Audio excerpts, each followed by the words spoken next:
நிறைய பேர் ஜெய் மெயினுக்கு அப்ளை பண்ணியிருப்பீங்க, எவ்வளோ மார்க்ஸுக்கு எழுதணும் ஃபர்ஸ்ட் பேப்பர் அப்படின்னே தெரியாம இருக்கும். என்னன்றதை பார்த்துடலாமா, எவ்வளோ கொஸ்டின்ஸ் வருது அப்படின்றதையும் செக் பண்ணிடலாமா. ரைட்.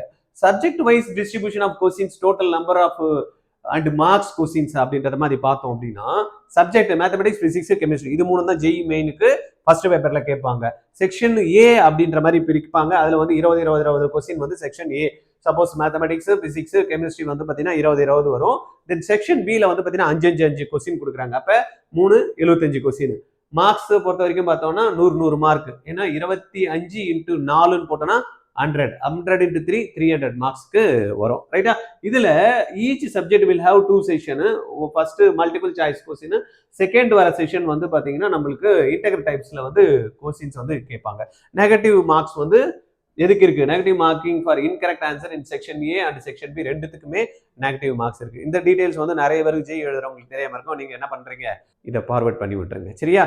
ஜெய் மெயின்ல கிளாஸ் எடுத்துக்கணும் அப்படின்னா 8695186953 இந்த நம்பர்ல கால் பண்ணி பேசுங்க.